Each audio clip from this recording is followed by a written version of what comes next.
আজি তোমালোকৰ আগত লৈ আহিছোঁ মডেল MDCৰ হিউমেনিটি এণ্ড ছ'চিয়েল সায়েন্সৰ মডেলৰ অতি ইম্পৰ্টেণ্ট কুৱেশ্যন আনসাৰ আলোচনা কৰিম যে মডেলটো হ'ল যে গণতন্ত্ৰ আৰু গণ অধিকাৰ কম্পালসাৰী ফৰ BA আৰু BSc MDC টুৰ এই মডেলৰ পৰা তোমালোকৰ কিছুমান ইম্পৰ্টেণ্ট দেখুৱাম ইউনিট 1ৰ তো তোমালোকে কুৱেশ্যন আনসাৰখিনি তোমালোকে মিলাই লোৱা মডেলৰ পৰা আৰু যিবিলাকৰ মডেল নাই তেনেহ'লে তোমালোকে বহি লিখি ল'ব পাৰা তোমালোকৰ MDC গণতন্ত্ৰ আৰু গণ অধিকাৰৰ কিছুমান শৰ্ট কুৱেশ্যন আনসাৰ আলোচনা কৰিম আশা ভিডিঅ'টো আৰম্ভ কৰোঁ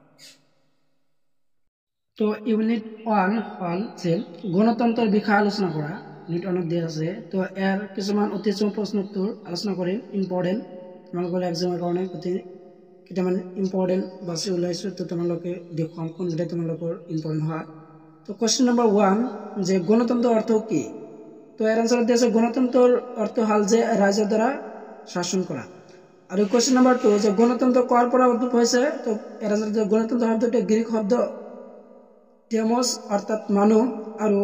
ক্ৰিটোস অৰ্থাৎ শাসনৰ পৰা উদ্ভৱ হৈছে গণতন্ত্ৰ আৰু কুৱেশ্যন নম্বৰ 3 যে গণতন্ত্ৰৰ ব্যুৎপত্তিগত শব্দ দুটা কি কি তো ইয়াৰ আনসাৰত দিয়া আছে যে দুটা কৈছে যে কোৱা নম্বৰ হ'ল যে ডেমোস আৰু ক্ৰিটোস আৰু কুৱেশ্যন নম্বৰ 4 যে কোনে গণতন্ত্ৰক বৰ্তমান যুগৰ শ্ৰেষ্ঠ আৱিষ্কাৰ বুলি আখ্যা দিছে তো কোনে দিছে জেৰমছ মিলে গণতন্ত্ৰক বৰ্তমান যুগৰ শ্ৰেষ্ঠ আৱিষ্কাৰ বুলি আখ্যা দিছে আৰু কুৱেশ্যন নম্বৰ 5 যে গণতন্ত্ৰ আটাইতকৈ জ্ঞানী আৰু আটাইতকৈ ভাল বুলি কোনে কৈছে লিপছনে কৈছিল গণতন্ত্ৰ আটাইতকৈ জ্ঞানী আৰু ভাল বুলি আৰু কুৱেশ্যন নম্বৰ 6 যে গণতন্ত্ৰৰ এটা সংজ্ঞা লিখা তো ইয়াৰ আনসাৰ দিয়া আছে যে প্ৰফেসৰ চিলিৰ মতে গণতন্ত্ৰ হ'ল এনে এখন চৰকাৰ য'ত সকলো ব্যক্তিৰ এক অংশ থাকে আৰু কুৱেশ্যন নম্বৰ 7ত দিয়া আছে যে আধুনিক বিশ্বত প্ৰত্যক্ষ গণতন্ত্ৰৰ ব্যৱস্থাটো ক'ত দেখিবলৈ পোৱা যায় তো ছুইজাৰলেণ্ডত আধুনিক বিশ্বত প্ৰত্যক্ষ গণতন্ত্ৰ ব্যৱস্থাটো দেখিবলৈ পোৱা যায় তো মই যিবিলাক আলোচনা সেইবিলাক অতি ইম্পৰ্টেণ্ট হয় কুৱেশ্যন এক্সামৰ কাৰণে তো সেইবিলাক তোমালোকে চাই ল'বা আৰু কুৱেশ্যন নম্বৰ 10 ইম্পৰ্টেণ্ট যে গণতন্ত্ৰ হ'ল এনে এক চৰকাৰ যাক 5 মিনিটৰ ভিতৰত খণ্ড বিখণ্ড কৰিব পাৰি কোনে কৈছিল ইয়েটছ জি ওয়েলিছে কৈছিল আৰু কুৱেশ্যন নম্বৰ 11 যে গণতন্ত্ৰ হ'ল অংগ আৰু অক্ষম লোকৰ দ্বাৰা গঠিত চৰকাৰ উত্তৰকাৰ তো এৰ আছে ইউলি আৰু তাৰ পিছত আছে তোমালোকৰ কুৱেশ্যন নম্বৰ ইম্পৰ্টেণ্ট কুৱেশ্যন যে 13 আমাক কিয় গণতন্ত্ৰৰ প্ৰয়োজন তো এৰ আনসাৰ দিয়া আছে গণতন্ত্ৰ এনে এক পৰিবেশ প্ৰদান কৰে যিয়ে মানৱ অধিকাৰ আৰু মৌলিক স্বাধীনতা সন্মান কৰে আৰু য'ত মানুহৰ মুক্তভাৱে প্ৰকাশ কৰা ইচ্ছা প্ৰয়োগ কৰে আৰু প্ৰয়োগ কৰা হয় সিদ্ধান্তত মানুহৰ মতামত থাকে আৰু সিদ্ধান্ত গ্ৰহণকাৰীক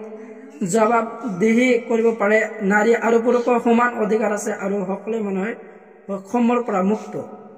এই আছিল আমাৰ গণতন্ত্ৰ কিয় প্ৰয়োজন আৰু কুৱেশ্যন নম্বৰ যে 15 গণতন্ত্ৰৰ লক্ষ্য কি তো এৰ আনসাৰ দিয়া আছে যে স্বাধীনতা মূল্যবোধ মানৱ অধিকাৰ প্ৰতি সন্মান আৰু সাৰ্বজনীন ভোটাধিকাৰৰ দ্বাৰা সময়ে সময়ে আৰু প্ৰকৃতত নিৰ্বাচন অনুষ্ঠিত কৰাৰ নীতি গণতন্ত্ৰৰ অপৰিহাৰ্য উপাদান 5 গণতন্ত্ৰই মানৱ অধিকাৰৰ সুৰক্ষা আৰু ফলস্বৰূপ বাস্তৱায়নৰ প্ৰৱেশ প্ৰদান কৰে আৰু কুৱেশ্যন নম্বৰ 16 যে নিৰ্বাচন কি নিৰ্বাচন ব্যৱস্থাই হৈছে সাম্প্ৰতিক কালৰ গণতন্ত্ৰৰ ভেটি অৰ্থাৎ গণতান্ত্ৰিক শাসনৰ একমাত্ৰ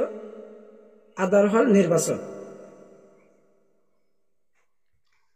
তাৰ পিছত আছে কুৱেশ্যন নম্বৰ 29 যে প্ৰাক নিৰ্বাচনী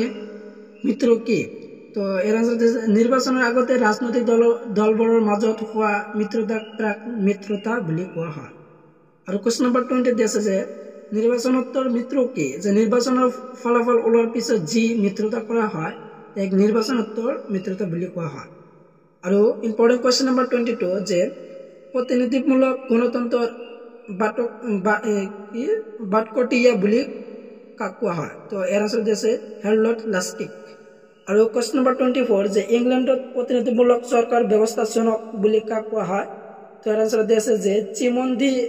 মনফন্ট প্ৰতিনিধিমূলক চৰকাৰ ব্যৱস্থাৰ জনক হিচাপে গণ্য কৰা হয় ইংলেণ্ডত আৰু তাৰ পিছত আছে কোৱেশ্চন নম্বৰ 20 প্ৰত্যক্ষ গণতন্ত্ৰৰ দুটা আহিলাৰ নাম লিখা তো প্ৰত্যক্ষ গণতন্ত্ৰৰ দুটা আহিলাৰ নাম হ'ল যে গণপ্ৰস্তাৱ আৰু প্ৰত্যাৱৰ্তন আৰু কোৱেশ্চন নম্বৰ 29 জনগণৰ গণতন্ত্ৰৰ ধাৰণাটো গণতন্ত্ৰ সম্পৰ্কীয় কোনটো তত্ত্বৰ সৈতে জড়িত ইয়াৰ আনসাৰ আছে যে মাৰ্ক্সবাদী গণতন্ত্ৰৰ তত্ত্বৰ সৈতে জড়িত আৰু তাৰ পিছত আছে কোৱেশ্চন নম্বৰ 33 যে কেতিয়া ৰাষ্ট্ৰসংঘ সাৰ্বজনীন মানৱ অধিকাৰ ঘোষণাপত্ৰ গ্ৰহণ কৰিছিল ইয়াৰ আনসাৰ আছে 1848 চনৰ 10 ডিচেম্বৰত ৰাষ্ট্ৰসংঘ সাৰ্বজনীন মানৱ অধিকাৰ ঘোষণাপত্ৰ গ্ৰহণ কৰিছিল আৰু কোৱেশ্চন নম্বৰ 34 অধিকাৰ কাক বোলে ইয়াৰ আনসাৰ আছে ৰাষ্ট্ৰীয় জনগণৰ ব্যক্তিত্ব বিকাশৰ বাবে কিছুমান সুবিধা প্ৰদান কৰে যাক আমি অধিকাৰ বুলি কোৱা হয় আৰু কোৱেশ্চন নম্বৰ 35 যে অধিকাৰ দাবী কৰা এটা কাৰণ উল্লেখ কৰা তো মানুহৰ অৰ্থাৎ নাগৰিকৰ কল্যাণৰ বাবে অধিকাৰৰ প্ৰয়োজন এৰ আনসাৰ আৰু কোৱেশ্চন নম্বৰ 36 যে এটা নতুন অধিকাৰৰ নাম উল্লেখ কৰা তো এৰ এটা নতুন অধিকাৰৰ নামটো হ'ল যে তথ্য জনাৰ অধিকাৰ আৰু কোৱেশ্চন নম্বৰ 37 অধিকাৰৰ এটা বৈশিষ্ট্য উল্লেখ কৰা তো অধিকাৰসমূহৰ জৰিয়তে মানুহে প্ৰাকৃতিক প্ৰয়োজন পূৰণ কৰে এয়া আছিল অধিকাৰৰ এটা বৈশিষ্ট্য আৰু তাৰ পিছত আছে কোৱেশ্চন নম্বৰ 41 প্ৰাকৃতিক অধিকাৰৰ মুখ্য পৃষ্ঠপোষক বুলি কোৱা হয় তাৰ আনসাৰ যে জন লক আৰু থমাস পাইনক প্ৰাকৃতিক অধিকাৰৰ মুখ্য পৃষ্ঠপোষক বুলি ক'ব পাৰি আৰু কোৱেশ্চন নম্বৰ যে 43 যে এটা সাৰ্বজনীন অধিকাৰৰ নাম উল্লেখ কৰা শিক্ষা এটা সাৰ্বজনীন অধিকাৰ বুলি ক'ব পাৰি আৰু কোৱেশ্চন নম্বৰ 44 অধিকাৰক কেইটা ভাগত ভাগ কৰা হৈছে অধিকাৰ 6টা ভাগত ভাগ কৰা হৈছে আৰু তাৰ পিছত আছে তোমালোকৰ যে 47 যে প্ৰাচীন ৰাজনৈতিক তত্ত্ববিদসকলৰ মতে অধিকাৰৰ কৰ পৰা উৎপত্তি হয়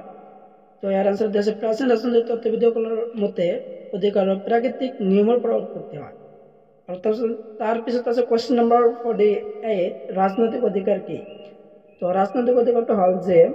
জীৱৰ অধিকাৰৰ জৰিয়তে একোজন নাগৰিকে ৰাজনৈতিক কাৰ্যাৱলীত অংশগ্ৰহণ কৰিব পাৰে তেনেবোৰ অধিকাৰকে ৰাজনৈতিক অধিকাৰ বুলি ক'ব পাৰি আৰু তাৰ পিছত আছে তোমালোকৰ মডেল পেজ নম্বৰ 10 যে কোৱেশ্চন নম্বৰ 51 মানৱ অধিকাৰক কেনেদৰে সুৰক্ষিত কৰিব পাৰি তো ইয়াৰ আনসাৰ আছে যে আইন আৰু শাসনৰ দ্বাৰা মানৱ অধিকাৰসমূহ সুৰক্ষিত কৰিব পাৰি আৰু কোৱেশ্চন নম্বৰ ইম্পৰ্টেণ্ট 54 55 সকলো এইবিলাক ইম্পৰ্টেণ্ট মই যিবিলাক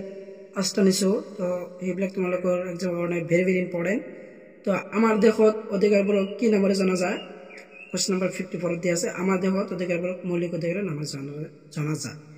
আৰু কোৱেশ্চন নম্বৰ 55 মানৱ অধিকাৰৰ সাৰ্বজনীন ঘোষণাপত্ৰ কোনে ঘোষণা কৰে যে ৰাষ্ট্ৰীয় সাধাৰণ সভাই মানৱ অধিকাৰৰ সাৰ্বজনীন ঘোষণাপত্ৰ ঘোষণা কৰে আৰু কোৱেশ্চন নম্বৰ 58 দিয়া আছে যে অধ্যাপক লাস্কিৰ মতে অধিকাৰ কাক বলে তো অধ্যাপক লাস্কিৰ মতে অধিকাৰ কি যে অধিকাৰ হ'ল যে অধ্যাপক লাস্কিৰ মতে অধিকাৰ হ'ল সমাজ জীৱনৰ সেই অৱস্থা জীৱন নহলে সাধাৰণভাৱে মানুহে ব্যক্তিত্বৰ পূৰ্ণ বিকাশ সাধন কৰিব নোৱাৰে অধ্যাপক লাস্কি কৈছে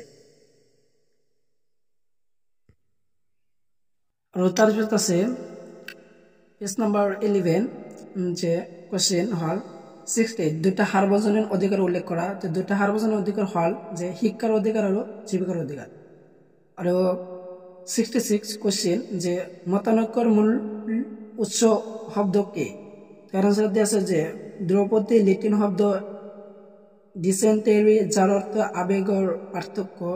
চেণ্টিৰ অনুভৱ বা চিন্তা কৰা ক্ৰিয়াৰ লগত বিভিন্ন দিশত উপসৰ্গ যোগ কৰি ডিসেন্টেৰি গঠন হৈছিল আৰু তাৰপিছত আছে আৰু এটা কোৱেশ্চন আছে হেকৰ কোৱেশ্চন যে তোমালোকক দেখুৱাই আছো আৰু একেবাৰে হেকৰ কোৱেশ্চন হ'ল যে মতানৈক্য কি আৰু ই কি গুৰুত্বপূৰ্ণ তো ইয়াৰ আনসাৰ দিয়া আছে যে মতানৈক্য মানে কোনো বিশেষ বিষয়ত বিশেষকৈ চৰকাৰে গ্ৰহণ কৰা কোনো ব্যৱস্থাৰ ওপৰত ভুল মতামত এই প্ৰেক্ষাপটত মতানৈক্য বা প্ৰতিবাদৰ অধিকাৰ ভাৰতৰ সাংবিধানিক গণতন্ত্ৰৰ মূল শিলাস্তম্ভ তো এয়া আছিল তোমালোকৰ 1 ইউনিটৰ অতি চমক প্ৰশ্ন উত্তৰ 1 মাৰ্কৰ তো মই যিবিলাক তোমালোকক কোৱেশ্চনবিলাক দেখুৱালো তো সেইবিলাক কোৱেশ্চন অতি ইম্পৰ্টেণ্ট হয় অতি আৰু মোৰ ভিডিঅ' যদি ভাল লাগে তেনেহ'লে তোমালোকৰ বন্ধু বান্ধৱীৰ লগত বেছি বেছি শ্বেয়াৰ কৰিবা আৰু মোৰ চেনেলটো ছাবস্ক্ৰাইব কৰিবা তো সম্পূৰ্ণ ভিডিঅ' চাই থকাৰ বাবে তোমালোকক ধন্যবাদ